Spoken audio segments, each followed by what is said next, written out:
ایک جلوہ یہاں سے دیکھا جا سکتا ہے۔ حضرت عبداللہ ابن عباس رضی اللہ تعالی عنہ سے یہ روایت مروی ہے، کہتے ہیں کہ حضور نبی رحمت صلی اللہ علیہ وآلہ وسلم نے ارشاد فرمایا، رأیت ربی عز وجل فی احسن صورہ، میں نے اللہ جل شانہ کو احسن صورت میں دیکھا، اللہ کی زیارت کی۔ اور یہاں حضور علیہ السلام کا یہ دیکھنا رؤیت منامی ہے۔ حضور معراج کی شب تو اللہ کے دیدار سے مالا مال ہوئے ہی ہوئے، اس کے علاوہ بھی حضور عالم رویا میں، عالم خواب میں کتنی مرتبہ دیدار الہی سے مالا مال ہوئے ہیں، اور انہی آنکھوں کو زیبا ہے کہ وہ جلوہ خدا کریں۔ کسی اور کی ہمت نہیں ہے کہ ان جلووں کی تاب لا سکے۔ حضرت موسیٰ علیہ السلام نے تقاضۂ رؤیت کیا، رب ارنی انظر الی، مالک میں تجھے دیکھنا چاہتا ہوں، تو جواب ملا تھا لن ترانی، اے موسیٰ تم مجھے کبھی نہیں دیکھ سکتے۔ اللہ اکبر۔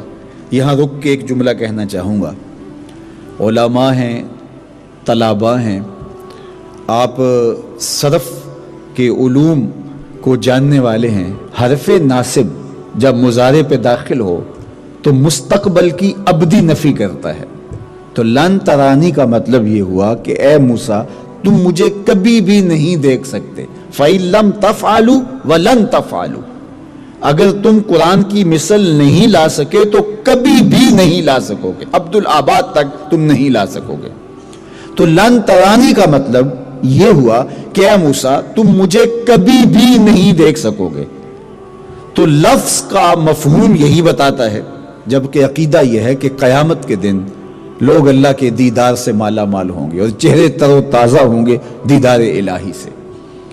تو جب عام لوگ بھی اللہ کا دیدار کریں گے تو حضرت موسیٰ تو پیغمبر ہیں، تو وہ اللہ کے دیدار سے کیوں مالا مال نہیں ہوں گے؟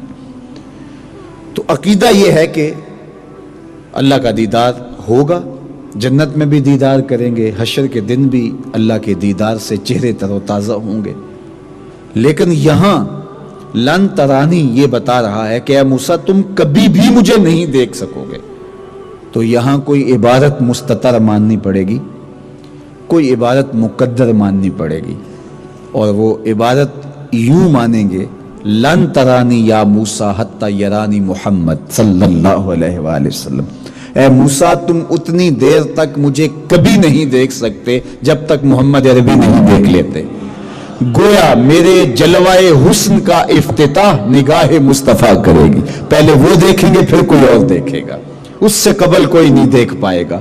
لن ترانی یا موسیٰ، اے موسیٰ تم مجھے کبھی بھی نہیں دیکھ سکتے جب تک چشم مازاغ میرے جلوے کو دیکھ نہیں لیتی، اتنی دیر تک تم کبھی نہیں دیکھ سکتے۔ تو کہا کہ مالک میں تو دیکھنا چاہتا ہوں، لن ترانی۔ جواب آیا، تو یہ تقاضۂ رؤیت بار بار کیوں تھا؟ اس کا کلام سنا تھا، اس لیے تڑپ تھی، جس کے کلام میں یہ لذت ہے اس کے دیدار کا لطف کیا ہوگا۔ تو کہا مالک میں تو دیکھنا چاہتا ہوں۔ کہا اچھا اس پہاڑ کو دیکھو، اگر یہ اپنی جگہ پہ کھڑا رہا تو تم مجھے دیکھ لو گے، ان استقر مکانہ، اگر یہ اپنی جگہ پہ کھڑا رہا تو تم مجھے دیکھ لو گے۔ علامہ سعد الدین تفتازانی علیہ رحمہ نے شرح عقائد نصفیہ میں لکھا کہ اللہ نے اپنی رؤیت کو استقرار جبل کے ساتھ معلق کیا، اور استقرار جبل ممکن ہے، اور جو ممکن کے ساتھ چیز معلق کر دی جائے وہ بھی ممکن ہوتی ہے، لہٰذا اللہ کا دیدار ممکن ہے، اگرچہ واقع نہیں تھا تو امکان موجود ہے، اور عظمت یہی ہے کہ امکان موجود ہو واقع نہ ہو۔ اگر امکان ہی موجود نہیں ہے تو پھر وقوع نہ ہونا، تو پھر وہ بات تو نہیں بنتی ہے نا۔